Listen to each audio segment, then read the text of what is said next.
Reflection can really help us learn more and more quickly.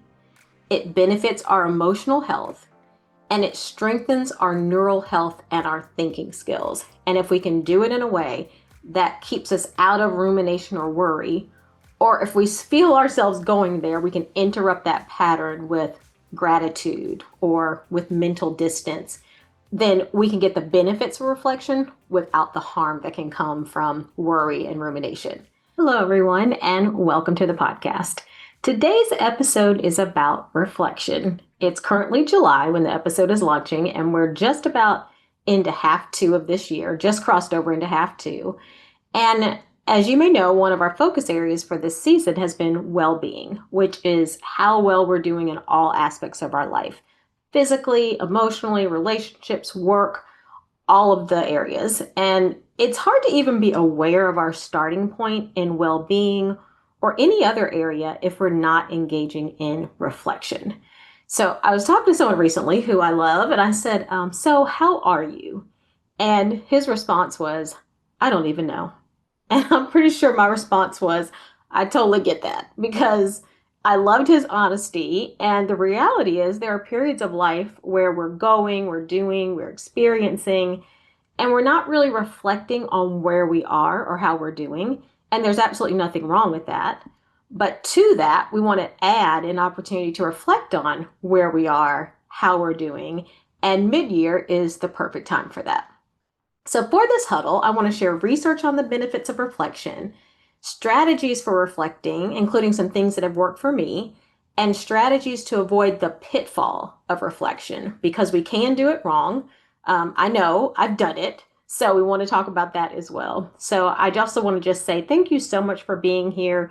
We really appreciate you spending your time with us, with me. We recognize there are 1 million things you could do with your time and how precious time is of a resource. So we don't take it for granted and really appreciate you spending your time with us.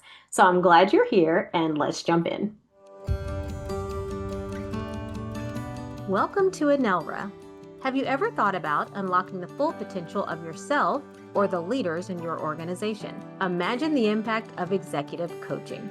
Ready to transform your leadership impact? Visit us at www.anelratalent.com. Anelra, coaching solutions that work. So let's start with the benefits of reflection. One of the benefits is better learning. So a research study was done with customer service agents who were in a training class to learn about their roles.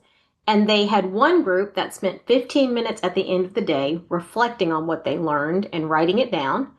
And they had another group that didn't. At the end of the day, class was over, they just went home.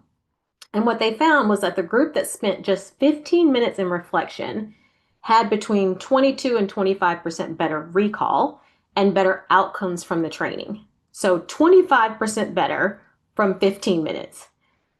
So the outcome or the conclusion was that oftentimes reflection is a better bang for your buck, a better use of your time than just doing more, practicing more, or even trying to get more experience. So if you're in education, teaching, you're in a new job or role or on a new project, or you're just trying to learn something new or build new habits for yourself, you definitely want to add some time for reflection. Imagine if you could be 20% better in your habits from 15 minutes of reflection a day. It is a high value activity. The second benefit that has been researched is just the emotional benefit of reflecting and really being present with ourselves, intentionally focusing our attention, examining our thoughts, our feelings, our actions, our motives, our reasoning. One scripture I've been praying and focused on all year is that we shouldn't be conformed to the world. Instead, we should be transformed by the renewing of our mind. And you really can't engage in that if you're not aware of and reflecting on what you're thinking, because our minds can think some crazy things, right? So we can't just allow our thoughts to carry us where they want to go, because they'll often carry us to places of comfort, of familiarity, of negativity, of sameness, which is just not generally where we want to go. So I did my mid-year reflection and prep for this episode, and I also just found it emotionally relaxing. like to spend time alone. I didn't get outside, which we'll talk about. We really should if we can. It was a million degrees in Texas, but I did sit by the window. I was listening to a water feature we have outside, and it was just relaxing. It was calming. It was nice. So the second benefit is there's an emotional benefit to just spending time in solitude or with others reflecting. And then lastly, there's even been some research about the benefits of reflection for long-term cognitive health, basically reduced dementia in older age. So the research is really new, so I wouldn't call it like a settled scientific finding, but they're saying reflection is a mental exercise for your brain. So similar to how we do cardiovascular exercise to strengthen our heart muscles, reflection is a strengthening for the network in our brain. So reflection may have a lot of longer term benefits that aren't fully understood just yet, as it's a way of exercising our brain, exercising that neural network, and keeping it in shape. So then, if there are these benefits, if there's an emotional benefit, if there is a learning benefit, if there's a cognitive benefit, what should we do and what shouldn't we do to get the most benefit from our reflection time? So I'm going to share 3 best practices, 1 thing not to do, and 2 ways to keep you from doing the thing you shouldn't do, right? So 3 things to do, 1 thing not to do, and 2 to 3 ways that can keep you from doing that 1 thing you definitely should not do. So let's start with the best practices or the to-dos. The first one is just a note that you can do it by yourself or with others, and there are different benefits to each. So you definitely want to do some reflection time by yourself, but you may also want to do it with your spouse, with a business partner, with your team. If you all have common goals, or even if it's just someone you enjoy spending time with, using that time that you have together for reflection can be very helpful. Again, a learning benefit. It could have an emotional connection benefit for the 2 of you. And then just the strengthening of your thinking as other people offer different ideas or different perspectives. It can, rewire things in our brain. So you can even drop it in a dinner conversation, a lunch with a friend, something like, we're just into the second half of 2025. What are your reflections on half one? That sounds like an interesting conversation starter to me, something I would want to have. So just the first thing is just a note that you can do it by yourself or with others. And if you do it with others, there are some added benefits to that. The second tip is write it down. So don't just use your computer or your phone or, talk to text or something like that. Actually get pen and paper and write it down. Research says that the slow aspect of writing also slows down our thinking. And as one author put it, helps wisdom settle deeper into your brain. And I know this works for me. I wrote down my reflections for mid-year, and I especially like writing when there's something I can't figure out. So I did it for mid-year, but I really love doing it when I can't figure something out. Why do I keep having headaches? Why do I keep doing the same things over and over again? Should I rewrite the book? Should we do this strategy in our business? I generally write them in my prayer journal because I'm using the time to seek God for his wisdom on these questions.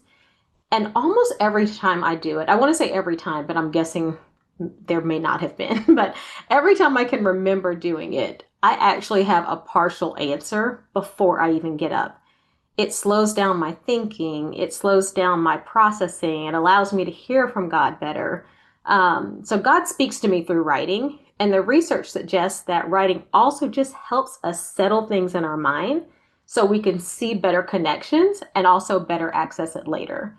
So the second tip is pen to paper, write it down. And the third tip is if you can get outside, and not just outside, but outside into nature. The research says there's something about nature, about being in green spaces, the water, outdoor sounds, more so than indoor environments and more so than urban environments, that help our brains to settle, rest, and think more clearly. So like I mentioned, I didn't get outside because it was just too hot for me, but I did go to a quiet place near a window, silence, allowed myself time to breathe and think.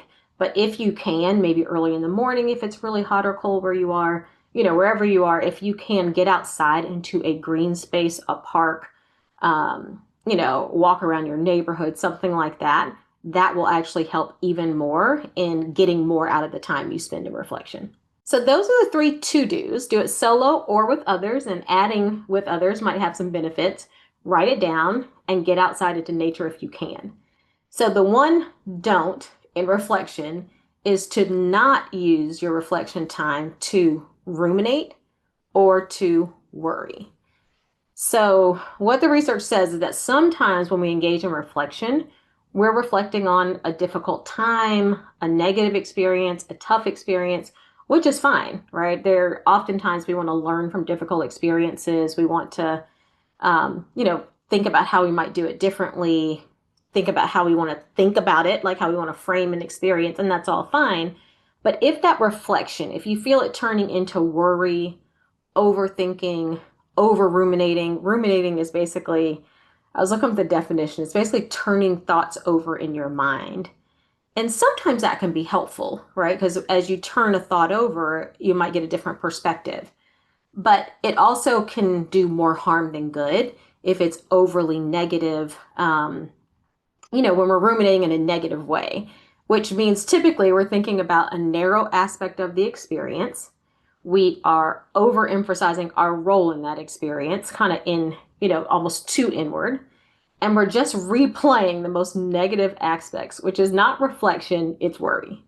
So this isn't saying don't think about negative experiences. Of course, you might want to think about them, but what you don't want to do is to ruminate on them, to worry on them, to let your reflection time, kind of pivot and turn into a session for worry or over negative rumination. So in order to keep us from doing that, I'm going to share 3 quick strategies that can help your reflection time be balanced, maybe in terms of some of the positive aspects, some of the challenging aspects, and also just not drop into rumination and worry. So the first one is gratitude. Spend at least part of your reflection time in gratitude, in remembering what you're grateful for. When we've had one, two, lots of negative experiences in a period of time, it can be really easy to start ruminating, worrying about what went wrong, what we didn't like, what could have been better, what's going to happen in the future. But you want to balance all of that with what went right, what was hopeful, where did I find joy? Gratitude can kind of interrupt the pattern and pull you out of rumination and worry or keep you from getting into it in the first place. So make sure that as you reflect at this mid-year or anytime, that you're including a section for gratefulness and gratitude. The second thing that can keep you out of kind of worry and rumination when you're reflecting is even thinking about that word, reflecting. You can think about it like looking in a mirror, which is something you do from a distance, right? So there's a concept in reflection that talks about it's most effective when you create some distance between yourself and what you're thinking about. And one way that's sometimes described is being on the balcony, right? So it's like I'm on the balcony looking over my life, or looking up, sometimes people use the dance floor from a strategy standpoint, but I'm on the balcony looking over my life or whatever it is I'm reflecting on. So as I look down on that experience, it creates some distance for me. And one common reflection model is the what, so what, now what model, which is what I'm asking myself what actually happened, what occurred. So what happened so far in half one of this year for me? So what's the impact of that? And then now what? What do I want to do with that? What, do I want to capture the learning? Even if that's nothing, what is it I want to do with, this set of experiences that I had already this year? So that's great. And doing so with distance, kind of from the balcony, can help keep you out of worry. Another way is to use you or your first name or he, she as you reflect on the experience so you don't get too engaged in it from an I perspective. And I do this all the time, not just in reflection, but in life, so I'm always like, oh, Arlene, you need to go sit down. Like it's like I can see myself tired, worn out, something else, doing too much. And I'm like, okay, Arlene, you need to sit down. Or I'll say, ooh, you messed that up. Like that was terrible. Like I can look at something that happened and say, oh, that was not good.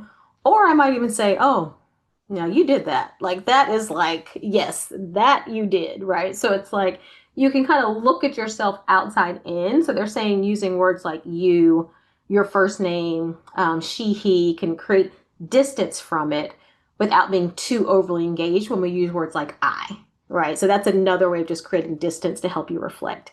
It keeps you from being too emotionally involved in it, and it kind of dropping into and turning into rumination. And the third tip to keep you out of and keep all of us out of rumination and worry is mental time travel. So you're trying to create distance from a time perspective between what happened, the experiences of this first year, and how you're thinking about it. So one easy way to do that is simply asking yourself, will this matter tomorrow? Will this matter next month? And will this matter next year? And oftentimes when you put that lens on it, it gives you a broader perspective on, okay, should I be spending this amount of time and attention on this particular matter or this particular topic? It gives you more distance and it gives you a different perspective. So another way we can get the benefits of reflection without the harm that can come from worry or negative rumination is time distance. So that's it. That's the huddle. I hope you've been inspired or learned something that can help you engage in a reflective practice more often. Reflection can really help us learn more and more quickly. It benefits our emotional health and it strengthens our neural health and our thinking skills. And if we can do it in a way that keeps us out of rumination or worry, or if we feel ourselves going there, we can interrupt that pattern with gratitude or with mental distance, then we can get the benefits of reflection without the harm that can come from worry and rumination. And I'll tell you, there's no time like the present for reflection. So I encourage you this week to do less and think more. Thank you all so much for joining, and be well. Thanks for listening to the Work Well, Live Well podcast. If you're ready to grow as a leader or as an organization, head to enelratalent.com. That's ENELRA talent.com to learn how we can support you. Like what you heard? Follow or review the show so you don't miss what's next.